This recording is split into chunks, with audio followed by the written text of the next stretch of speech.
자, 21장입니다. 유다에 얘기하는 마지막 유다 마지막 왕들에 대한 경고입니다. 여러분 여기 앞에 보세요. 시드기야 왕의 죄, 그 다음에 유다 왕가의 죄, 살롬은 여호아스고요. 그리고 여호야김의 죄, 그리고 그의 아들 고니아는 여호야김입니다. 여러 이름 있죠. 여호야김 얘기해요. 이 왕들의 죄를 낱낱이 얘기하는데 그들의 죄를 정리하면 이렇습니다. 정의와 공의를 행하지 아니함, 하나님의 언약을 버리고 다른 신을 섬김, 하나님의 말씀을 청종하지 아니함. 그 결과가 뭐예요? 심판이 임하게 될 것이다. 그런데 여기에 또 대조되는 왕이 나타납니다. 그 왕이 23장을 보세요. 23장.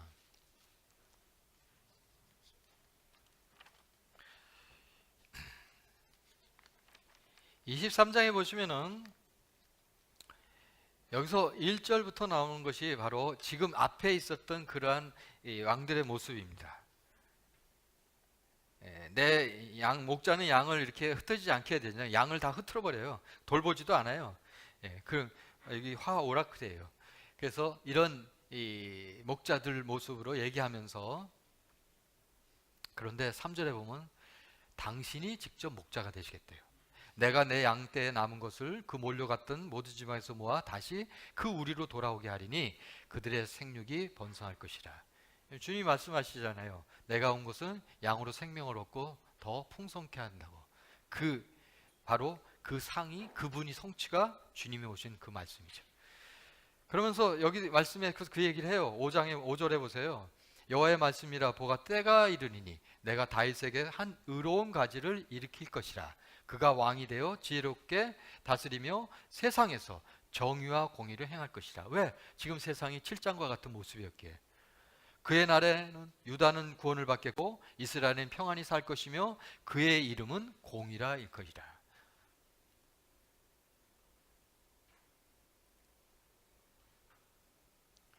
바로 이 의로운 왕은요, 정의와 공의와 그리고 지혜를 꾀하고 유다를 구원받게요. 그래서 뭐합니까? 회복이 임하게 될 것이다 라면서 이렇게 대조적인 왕의 모습으로 나타납니다.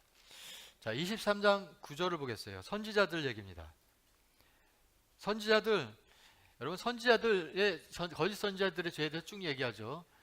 자, 선지자와 제사장이 모두 사악하대요. 제가 말씀드렸죠. 하나님과의 관계 가운데서 이 두 사람의 그 연결점이 있잖아요. 선지자는 하나님으로부터 백성에게 말씀을 선포하는 자고, 제사장은 백성의 죄를 가지고 하나님께 나가 그를 회복시키는 자고. 근데 이 두 개 쌍방이 다, 이 쌍방 통로가 다 끊어졌으니 그 백성은 어떻게 되겠어요? 그 백성은 망하게 되는 것입니다. 바로 그걸 얘기하죠. 사마리아 거짓 선지자는 북이스라엘의 우매함에 대해서 얘기하고, 그 다음에 유다의 거짓 선지자는 남유다의 그러한 그 가증함을 얘기하고 있습니다. 근데 정말 안타까운 것은 사악함의 근원이 됐다고 얘기하죠. 15절에 사악함의 근원이 됐다고 얘기하죠. 그래서 뭐라고 얘기해요? 만군의 여호와께서 선지자에게 이와 같이 말씀하시니라. 보라, 내가 그들에게 쑥을 먹이고 독한 물을 마시게 하니. 왜? 이유를 얘기하죠. 그들이 근원이 됐기 때문에, 복의 근원이 아니라 사악의 근원이 됐기 때문에 망하게 한다 얘기를 합니다. 조금 요거 하고 마칠게요. 자, 24장은 무화과 강줄입니다. 여러분, 무화과 강줄이